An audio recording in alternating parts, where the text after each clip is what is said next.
एक समय की बात है, बलरामपुर नाम के गांव में सोहन नाम का एक गरीब किसान अपनी पत्नी रूपवती और बूढ़ी मां के साथ रहा करता था।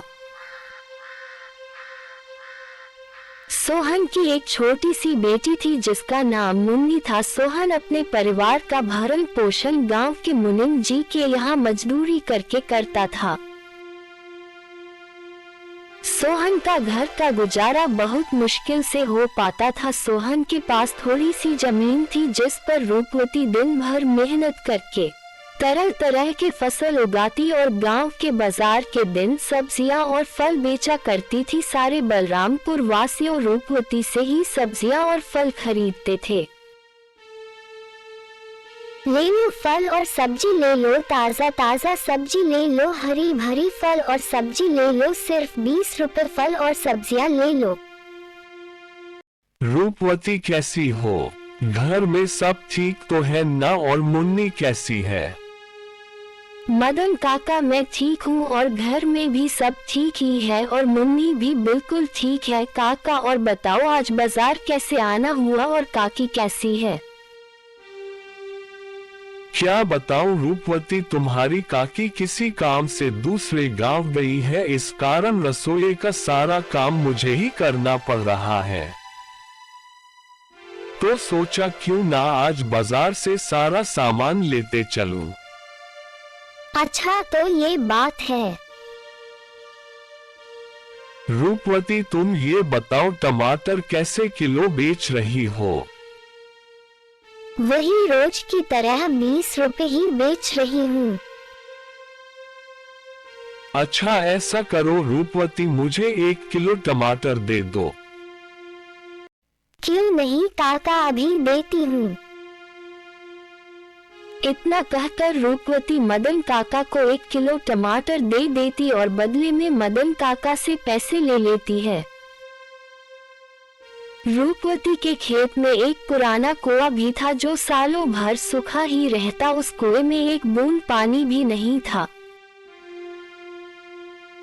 इस कारण रूपवती दूसरे गांव वालों के कुएं का पानी अपने खेतों की सिंचाई और खेती के लिए इस्तेमाल करती थी।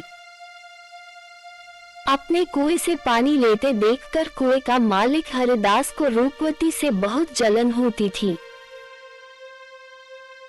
एक दिन जब रूपवती अपने खेतों में मेहनत से काम कर रही थी, तभी वहां कुएं का मालिक हरिदास आता है और रूपवती से कहता है, अरे रूपवती कैसी हो और खेतों का काम कैसा चल रहा है? मैं ठीक हूँ हरिदास चाचा, और खेतों का काम भी ठीक ही चल रहा है। मैं ये कह रहा था रूपवती कि मैं तुम्हें बहुत सालों से अपने कुएं का पानी देता आ रहा हूँ।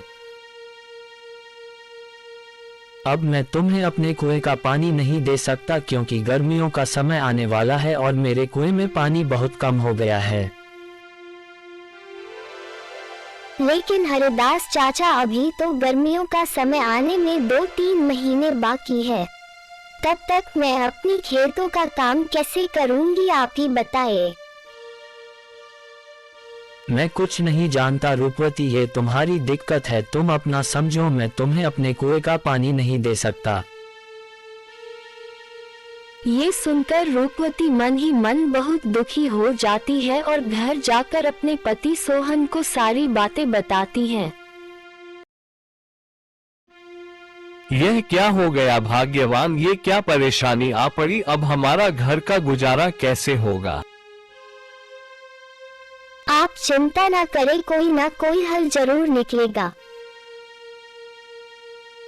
भाग्यवान ऊपर वाला सब देख रहा है, प्रभु हमारी मदद जरूर करेंगे। अच्छा ठीक है रूपवती, तुम जाकर आराम करो, मैं हरिदास काका से मिलकर आ रहा हूँ। ये कहकर सोहन हरिदास काका से मिलने उनके घर की ओर निकल पड़ता है। हरिदास काका, ओ हरिदास काका, घर में हो कि नहीं? अरे कौन है भाई, रुको आता हूँ। अरे सोहन तुम हो, और मेरे घर कैसे आना हुआ?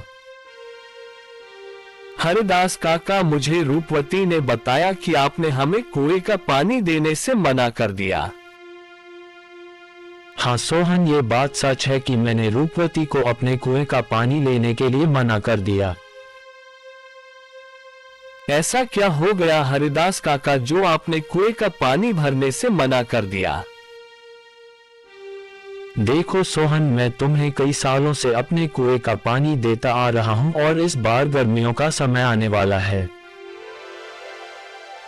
इस कारण मेरे कुएं का पानी बिल्कुल सूख कर कम हो गया है। अगर मैं तुम्हें अपने कुएं का पानी देता हूं तो मुझे गर्मियों में बहुत परेशानी होगी। लेकिन हरिदास काका, अभी तो गर्मियां आने में 2-3 महीने का समय है, तब तक मेरे खेतों का क्या होगा?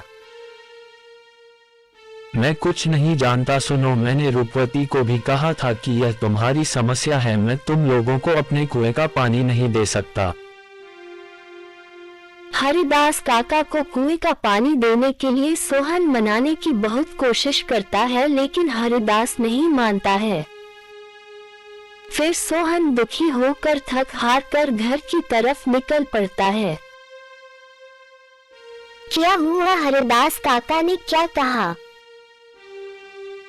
रूपवती, हरिदास काका ने मना कर दिया पानी देने को।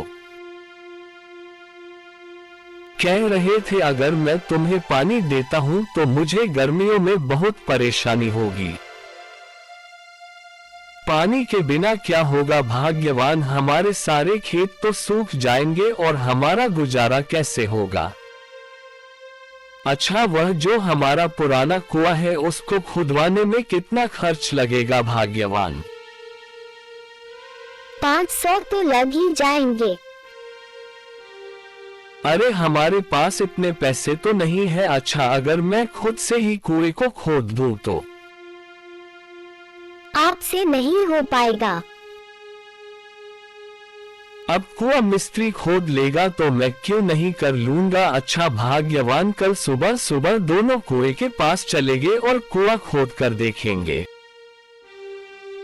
अच्छा भाग्यवान, जाओ, मुझे बहुत भूख लग रही है। जाओ, घर में जो कुछ भी है वह फटाफट लेकर आओ। इतने ही बीच में उन्हें एक आवाज सुनाई देती है। ये किसकी आवाज है? दोनों बाहर निकलकर देखते हैं तो एक साधु महाराज उनके घर के बाहर भिक्षा मांगने के लिए खड़े होते हैं। जो कुछ भी घर में हो, चावल, गेहूं, बाजरा, दाल, वह मुझे थोड़ी सी दे दो बेटा।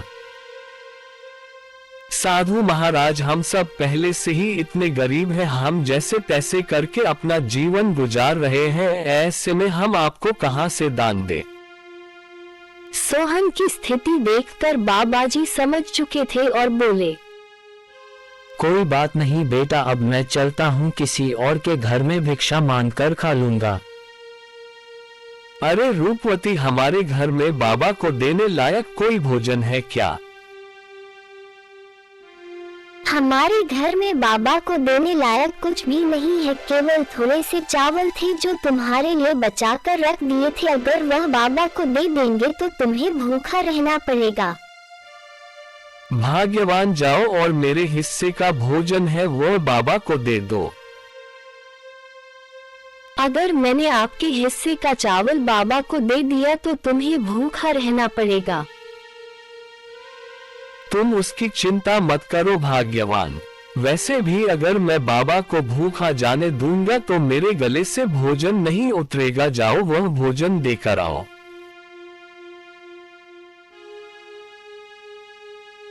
सोहन की पत्नी सोहन के अनुसार उसके हिस्से का भोजन बाबा को दे देती है। धन्यवाद बेटा, भले ही तेरे अभी बुरे दिन चल रहे हैं, मगर ऊपर वाला सब देख रहा है, वह एक दिन तेरी अवश्य सुनेगा। फिर अगले दिन सुबह सुबह दोनों सोहन और उसकी पत्नी रूपवती अपने कुएं की खुदाई करने अपने खेत की ओर चल देते हैं। देखो रूपवती, देखो, हमारे कुएं में तो एक भी बूंद पानी नहीं है। हाँ, ना जाने प्रभु हमारी कौन सी परीक्षा ले रहे हैं। फिर सोहन कुएं में नीचे उतरकर कुएं की खुदाई शुरू कर देता है। थोड़े समय बाद अचानक से कुएं की एक पत्थर के अंदर से पानी निकलने लगता है। यह पानी कहां से आ रहा है? मुझे तो अपनी आंखों पर विश्वास ही नहीं होता। मुझे तो लगता है कि यह सब मेरे अच्छे कर्मों का फल है जो मुझे मिला। भाग्यवान सही कह रही थी और बाबा जी भी सही कह रहे थे। लगता है ऊपर वाले ने मेरी सुन ली। अब मैं इस पानी से अपने खेत की सिंचाई अच्छी तरह से कर सकूंगा। सोहन बहुत खुश हो जाता है और ऊपर जाकर रूपवती से कहता है, भाग्यवान प्रभु ने हमारी सुन ली। नीचे पत्थर से पानी निकल रहा है। आप सच कह रहे हैं ना? हाँ, भाग्यवान प्रभु ने हमारी सुन ली। अब हमें खेती करने में कोई परेशानी नहीं होगी। तो दोस्तों, आपने देखा जो अच्छा कर्म करता है उसके साथ हमेशा अच्छा ही होता है। अगर कहानी अच्छी लगी हो तो चैनल को लाइक, सब्सक्राइब, शेयर जरूर करें।